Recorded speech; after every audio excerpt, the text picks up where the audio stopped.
purpose and reason and cause are extremely important. This is the why of your actions. This is knowing why you're doing what you're doing. This is the commander's intent.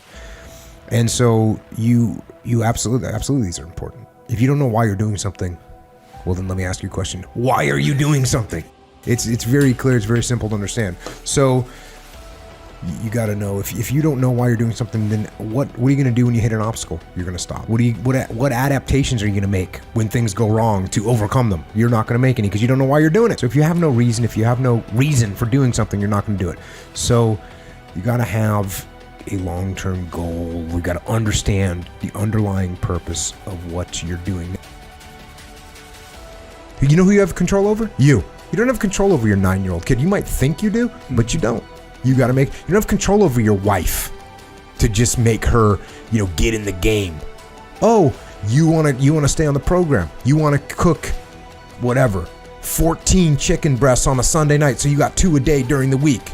Honey, make it happen. If you are a good leader and you explain what your goals are and you get her on board with the program, then guess what she's doing on Sunday night? Helping you cook some chicken breast for the week. But this is just like anything else, man.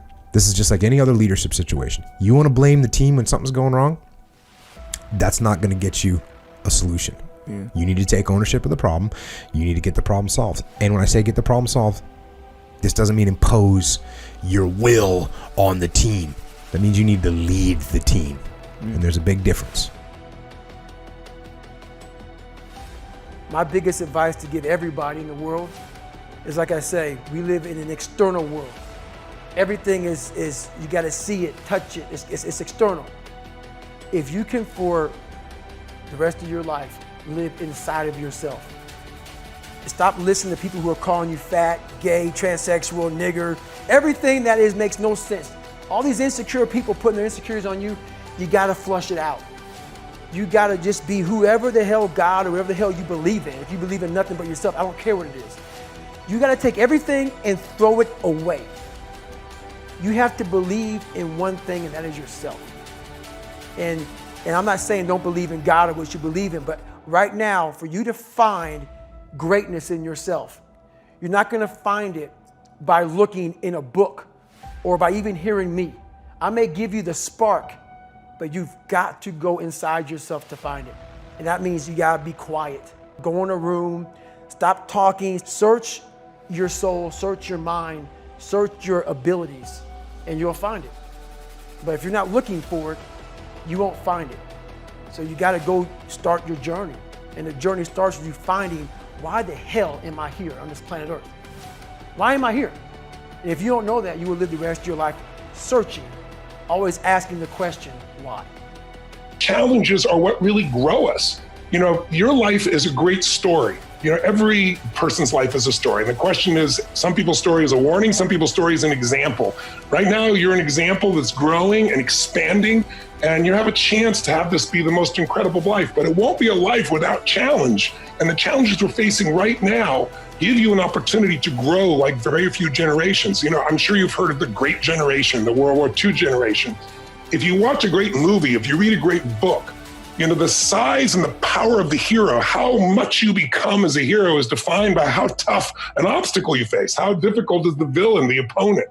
And so sometimes when I've been through the toughest times of my life, one of the questions I've had to ask myself or note to myself is, I finally have a really worthy opponent. This is scaring the hell out of me, or this is challenging me, or this is making me crazy. But I also know in my gut and in my soul that if I can push through, it's just like you've done in these years. You've pushed through tough times, I'm sure, many of them. But as you push through those, you become more. And as you become more, something magical happens. You don't just grow, you expand in your spirit and your soul and your capacity and your skill. And all of a sudden, fear becomes less and less a part of you.